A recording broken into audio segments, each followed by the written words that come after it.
You're going to be pursuing your passion and working on the side because your passion is at the forefront and you're just working on the side for some change, honey. Shake a little for some change.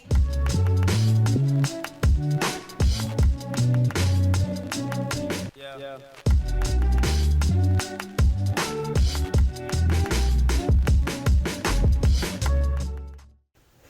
Hello, is this thing on? Hello.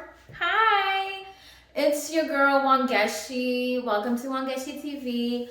I'm here to talk about surviving corporate as a creative. Okay, because a lot of us are like needing money, but also we need our livelihood, our passions, our skills. And getting back into corporate life, I'm like navigating, like trying to figure out how am I gonna still be able to be my best creative self that I've worked so hard these last few years to make sure that she gets to show up every day in some way, shape, or fashion. How am I gonna be able to still do that while going to an office? I have to wake up at 5:30, 5:40 every day to like commute to work. I don't get off work till 6, sometimes later than that because I'm in the entertainment industry and filming. Hey, it could take 12 hours if it wants to, so I'm just grateful it doesn't take 12 hours. But I still want my creative self to show up, so I'm learning some things along the way that I'm like, let me share. Okay, first tip is that sometimes we look at where we want to be and it keeps us from just meeting ourselves where we're at right now. Like, I equate this to like you having your like summer's coming up. You have your summer body goals, right? So you're like, ooh, I'm gonna buy this outfit 2 sizes smaller because I'm gonna eat with it and I'm gonna put it on. It's gonna be motivation for me to lose weight, baby. No. I mean, buy 1 or 2 outfits for, your future body that you're hopeful for, but in the long run, like that's not gonna help you. You're hurting yourself right now because you need clothes for right now. You don't need clothes for a body you don't have. You need clothes for the body that you do have. So basically what I'm saying with that is that you need to make moves that align with where you are right now. Not where you see yourself in 3 months, 6 months, 5 years, where you're at right now. So I want to make YouTube videos. I want to make YouTube videos about filmmaking and acting and all of that. But right now I'm really focused on my job, on my corporate job. So that's what I'm going to make videos about right now. At some point I was like doing my hair. I might do hair videos if that's where I'm at. If I'm acting, I'll do acting videos. But the point is that I'm not just going to be like, I'm just going to put it off until I get to where I want to be. Because then, especially y'all with the social media girlies that want to post the best pictures and do the aesthetic life, but you're like, oh, I don't have the camera, I don't have the lights, I don't have the aesthetic backdrop. Look at this, it's a wall. Look at my nail. I don't need to call that out. But the point is that like I'm recording on my phone. There's nothing but a blank wall behind me and this desk drawer that I bought on Facebook Marketplace that I have yet to store somewhere. But I'm still gonna make my videos because long-term me, I'm gonna be making videos consistently. So I need to start that practice right now. I can't be like, oh, future me, oh, when I do this, when I do that, I'll do it. Like, girl, you'll never be able to get there if you don't start where you're at right now. Meet yourself where you're at right now. And be gentle and be kind to yourself in the process. Be like, yeah, I'm not doing ultimately what I want to be doing, but what can I do right now? That's okay. Like, it's okay that I can just make videos about being in corporate, or it's okay right now that all I can do is make videos about going to get my hair done. Like, whatever it is, you're building the habits that future you is gonna thank you for. Next tip is definitely more optional. Something that might help you is to have a mindless job. Like, do a mindless position. It may be easier for you mentally to like go do some customer service jobs, some remote job. Maybe you already are like in a career that you want to pivot from, but you know that your job in that career right now is so mindless, you don't even think about it, it's really nothing to do. That way you can preserve your energy for the things that you want to do later. Because the fact of the matter is, if you're like going to work more than you're used to, you're gonna come back feeling more tired, especially as like time goes on and you get older. But also, like, if you build a routine where you're not actively pursuing your passion, it might just be easy to fall off. As time goes on and you're like in this job, you might come home, or if you're already at home, you might, after your shift, you might just be like, oh wait, I'm tired now, or I'm mentally exhausted. And then you're like, that's a wrap. Like, I don't have the energy to do that.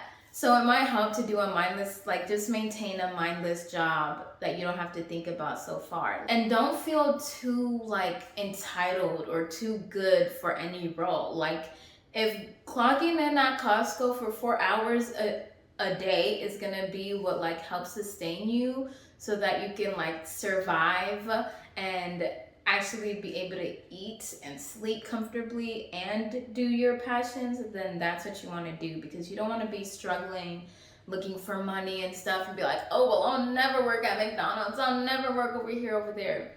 I was blessed enough to like have a position in social media in the entertainment industry, which is a combination of things that I really enjoy. But I was applying to like the Longhorn Steakhouse, Walmart, Target. I was not about to dismiss these jobs simply because like, oh well, I did this and I did that, well I can't do that. Like, no, it's a job, it's money, like, and it's routine, which we as creatives really need. We as creatives really struggle to like find and build a routine, especially when we're starting off, that we don't really talk about, and a job will help with that. So if it's mindless, definitely go for it. My job is not mindless, but I excuse it because it is in the industry that I want to be in. So, you know, if you don't have a mindless job, then maybe for you might be doing a job that is not your dream job, but it's in your industry that you want to work in. But don't be too good for any position. I feel like sometimes mental exhaustion too is worse than physical exhaustion.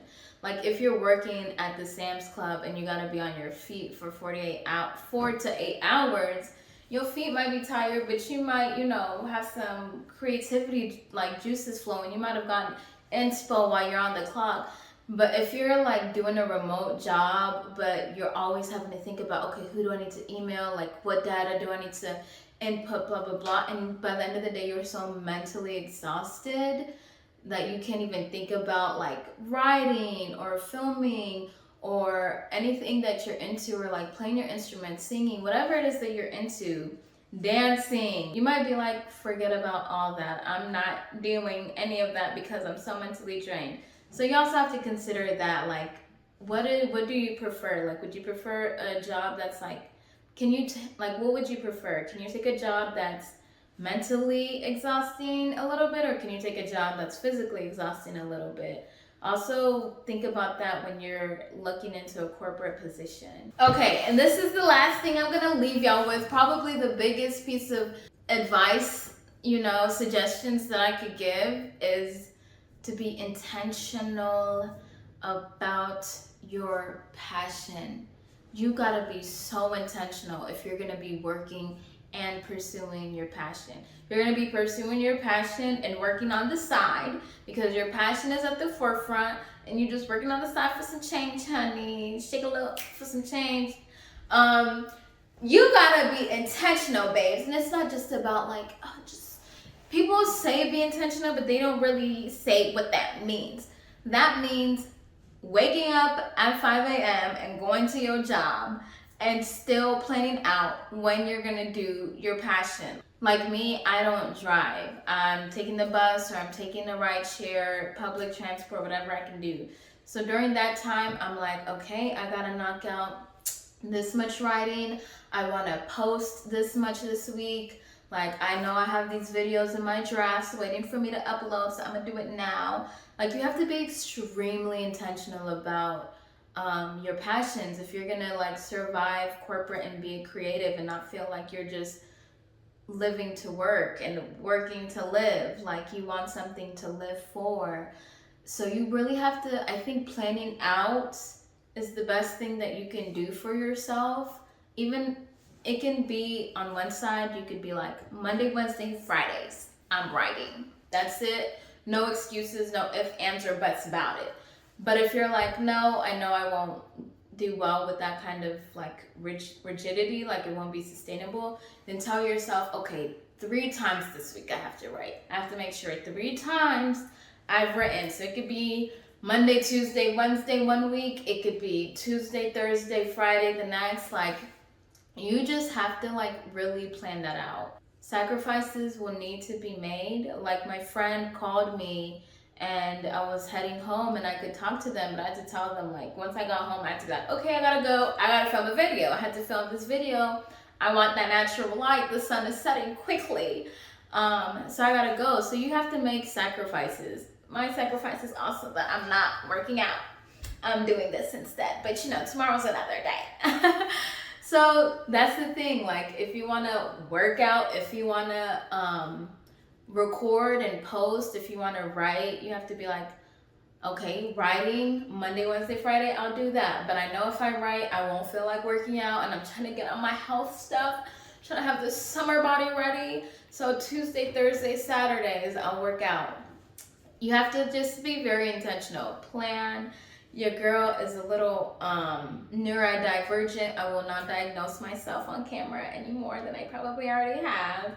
But I do and don't like a schedule and a regimen. Like I might like it for 6 weeks, then hate it.